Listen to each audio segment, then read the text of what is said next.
सिया राम मैं सब जग जानी, करहु प्रणाम जोरि जुग पानी। इस चौपाई का अर्थ है भक्तों, सिया राम में श्री रामचंद्र जी में और ओत प्रोत इस पृथ्वी में जितने जीव जंतु भूत प्रेत पिशाच है उन सबको श्री राम जानकर प्रणाम करता हूँ। और जो भक्तों आज का खास पाठ श्री रामचरितमानस का उत्तरकांड से प्रारंभ करेंगे। और इसमें ऐसी बातें हैं कि मैं पहले से आप लोगों से समझ चाहता हूँ। अगर मैं गलत बोल देता हूँ तो अपना छोटा भाई, मित्र, सखा, बंधु और अपना चेला और अपना बेटा समझकर माफ कर दीजिएगा, क्योंकि मुझे मीठा बोलना नहीं आता है। कड़वा बोलता हूँ, कड़वा करेला भी होता है लेकिन उसे खाने से है इंसान हेल्दी रहता है और दांत को कीड़ा भी नहीं लगता है। लेकिन मीठा खाने वाले को कीड़ा लगता है, उसके दांतों को कीड़ा लगता है और शरीर के अंदर से खोखला होता है ऐसा है और बीमारियों से घिर जाता है। तो कड़वा पसंद कीजिए, मीठे से दूर रहिए, कड़वे के पास रहिए और आईना रोज देखते रहिए, यानी कड़वे बोलने वाले इंसानों के साथ में रहिए।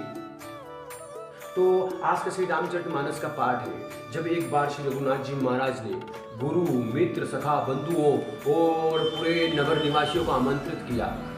एक बार रघुनाथ बोलाए, गुरु द्विजपुर बासन सब आए। बेटे गुरु मुनि अरु द्विज सज्जन, बोले बचन भगत भय भंजन। भगत भय भंजन यानी श्री रघुनाथ जी, श्री राम जी कहते हैं, सुनहु सकल पुर जन्म मम बानी, कहु न कछु ममता उर आनी। हे समस्त नगर निवासियों, मेरी बात सुनिए। यह बात मैं हृदय में कुछ ममता लाकर नहीं कहता हूँ, प्रेम बढ़ाकर नहीं कहता हूँ, अनिति की बात नहीं कहता हूँ और न इसमें कुछ प्रभुता है, न मैं आप लोगों को बड़ा दिखाने की कोशिश करता हूँ। इसीलिए संकोच और भय छोड़कर ध्यान देकर मेरी बात को सुन लो और फिर यदि तुम्हें अच्छी लगे तो इसके अनुसार करो। इस बात को मानकर मैं जैसा कहता हूँ वैसा करो, कोई दबाव नहीं है। और जो रघुनाथ जी का भक्त है उसके लिए तो खासकर प्रेरणा है, उसके लिए तो एक भक्ति का रास्ता दे रहे रघुनाथ जी। और बाबा तुलसी ने लिखा है, क्यों बाबा तुलसी कोई संत, मामूली संत नहीं थे, वो प्रभु इच्छा से उनका जन्म हुआ था। बाबा तुलसी का जब जन्म हुआ था तो मुंह में 32 दांत थे और जन्म लेते ही राम राम पुकारा था। बाबा तुलसी में को हल्के में मत लीजिएगा साहबा। और प्रभु का आशीर्वाद था उनके साथ। 12 महीने माँ के कोख में रहना ये इंसान की बस की बात नहीं है। तो इंसान नहीं रह सकता 12 महीने माँ की कोख। उनका जन्म प्रभु इच्छा से हुआ था और कोई शक्ति थी दिव्य। और रघुनाथ जी आगे कहते हैं भक्तों, सोई सेवक प्रिय तम मम सोई, मम अनुशासन माने जोई। मेरा भक्त वही है जो मेरा अनुशासन, मेरा ज्ञान मानता है, जो मैं कह देता हूँ उसे ही सही मानता है, वही मेरा भक्त है। जो अनीति कछु भासो भाई, तो मोहि बरजहु भय बिसराई। अगर मैं अनीति की बात करता हूँ तो मुझे उसी समय रोक दो।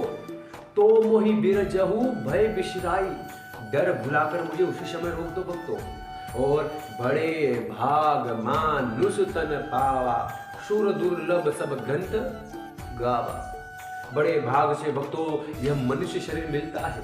सूर्य, देवता, मुनि, सिद्ध, नारद और ब्रह्म और सारे वेद यही कहते हैं, साधन धाम मोक्ष कर द्वारा, पाई न जेहि पर लोक सवार। यह साधना का एक द्वार है, यह शरीर मोक्ष का द्वारा है और इसे पाकर जिसने अपना परलोक नहीं सुधार लिया, परलोक यानी इस दुनिया के बाद में, मरने के बाद में आप कहाँ जाएंगे?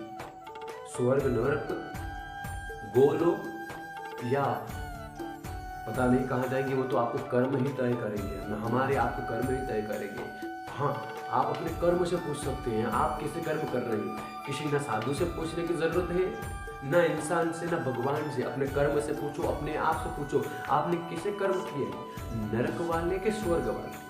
अपने आप जवाब मिल जाएगा और आप ही जवाब देंगे और आप ही समझ लेंगे। और भक्तों पाठ बड़ा हो रहा है और वीडियो भी अंत में आज्ञा चाहते हैं। प्रेम से वीडियो को लाइक और चैनल को सब्सक्राइब करके मेरा उत्साह जरूर बढ़ाइएगा। बेल आइकन दबाकर और कमेंट में जय श्री राम जरूर लिखिएगा। अब आज्ञा के साथ में आशीर्वाद दीजिएगा। ऐसे वीडियो रोज बनाता रहूँगा, फिर आऊँगा। जय श्री राम। और हाँ, फिर कहता हूँ कुछ गलती त्रुटि हो गई हो तो क्षमा कर देना भाई। फिर मिलेंगे। जय श्री राम।